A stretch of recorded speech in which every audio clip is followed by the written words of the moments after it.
ඒ නිසා පින්තුනි අපි මේ ලැබිච්ච මනුස්ස ජීවිතය තුළ පුළුවන් තරම් පින් දහම් කුසල් දහම් සිදු කරගන්න දක්ෂ වෙන්න. පින කියන එක අපිට අවශ්‍යම දෙයක්. පින නැත්නම් ආයි නිවන් දකින්න බුදු කෙනෙක් මුණ ගැහුණත් මග ඇරෙනවා. දැන් ඔබ හිතන්න බුදුරජාණන් වහන්සේගෙම බණ ඇහුවත් හැමෝම නිවන් දැක්කද? නෑ. බුදුරජාණන් වහන්සේ දහම් දේශනකොට බලනවා කවුද අද මේ පිරිස අතරින් ධර්මාවබෝධය ලබන පින්වන්තම කෙනා? දහස් ගාණක් බණ අහන්න හිටියත් නිවන් දකින්න පෙර පින තියෙන එක්කෙනෙක් දෙන්නෙක් තුන් දෙනෙක් වෙන්න පුළුවන්. ඒ අය අරමුණු කරගෙන බුදුරජාණන් වහන්සේ දහම් දේශනවා. ඒ ටික දෙනා විතරක් දේශනාව අවසානයේ මාර්ගඵල ලැබලා නිවන් දකින්න. අනිත් බණ අහපු අයගේ හිත පහදිනවා එච්චරයි. ඒ අය හිත පැහැදිලා සතුටින් කියනවා ස්වාමීනි මේ දේශනාව නම් හරියට වහලා තිබ්බ දෙයක් ඇරලා පෙන්නුවා වගේ. මම්මුලා වෙච්ච කෙනෙකුට පාර පෙන්නුවා වගේ. අන්ධකාරයේ හිටපු කෙනෙකුට ආලෝකයක් පහල කරා වගේ ඔබ වහන්සේගේ මේ දේශනාව.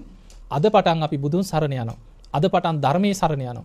අද පටන් ශ්‍රාවක සංඝයා සරණ යනවා කියලා තෙරුවන් සරණ යනවා. හිත පහදවාගෙන වැඳලා යනවා. හැබැයි සෝවාන් වෙන්නේ සකදාගාමී වෙන්නේ අනාගාමී වෙන්නේ බණහල රහත් වෙන්නේ සසර පින් තියෙන කෙනා. ඊළඟට ඔබ අහලා ඇති බුදුරජාණන් වහන්සේ උදෑසන මහා කරුණා සමාපත්තියේ ලෝකෙ දිහා බලනවා. කාටද අද මම පිහිට වෙන්නේ? කවුද පින් කරපු අය ධර්මාවබෝධයට පින තියන අය කොහෙද ඉන්නේ කියලා බුදුවැසින් බලනවා. උන්වහන්සේ උදෑසනින් 12 කෝටි ලක්ෂ වාරයක් මහා කරුණා සමාපත්තියට සමවදිනවා. ගන්ධ කුටියේ ඉඳන් දසදහසක් ලෝක ධාතුවට බුදුවැස විහිදවනවා. මනුලව කවුද අද උදෑසන නිවන් දකින්නේ? දෙව්ලොව දෙවියන් අතරින් කවුද මේ බණහද්දි ධර්මය අවබෝධ කරන්නේ? බ්‍රහ්ම ලෝකවල දෙවිවරු අතරින් කවුද නිවන් දකින්න පින තියෙන්නේ? එතකොට නිවන් දකින්න පින තියෙන්නේ කාටද කියලා බුදුවැසින් බුදුහාමුදුරු උදෑසන බලනවා. සමහර වෙලාවට බුදුරජාණන් වහන්සේ දකිනවා නිවන් දකින්න පින තියෙන කෙනෙක් ඉන්නවා ඉන්නේ යොදුන් ගානක් ඈත. බුදුරජාණන් වහන්සේ අනේ පාත්‍රය අරගෙන යා හොයාගෙන පයින් වඩිනවා. යොදුන් ගණන් හරි පින් තියෙන කෙනා හොයාගෙන වඩිනවා. එහෙම වඩිනකොට යා ගණන් ගන්නෙත් නෑ. සමහරලාට බුදුහාමුදුරන්ට නිඳා කරනවා බනිනවා.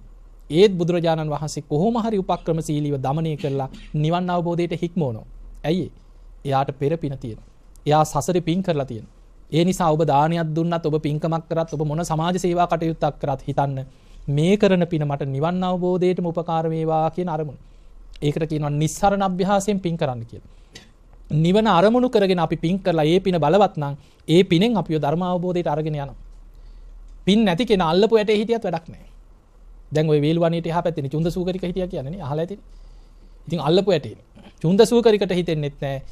ඔච්චර සෙනගෙනවා වේලුවණියට. රජ්ජුරුවොත් එනවා. මෙච්චර මිනිස්සු බනහන්න එනවා. මේ තරම් භික්ෂුන් වහන්සේලා ඉන්නවා. පෙළහර පාන අයත් ඉන්නවලු. මාත් යන්න ඕනේ. එහෙම හිතෙන්නේ නැහැ පව්කාරයට.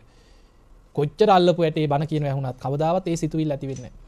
බුදුරජාණන් වහන්සේගේ බුදුවැසට යොදුන් ගණන් ඉන්න අය බුදුවැසට යොමු වුණත් අල්ලපු ඇටේ ඉන්න පව්කාරය පේන්නේත් නැහැ.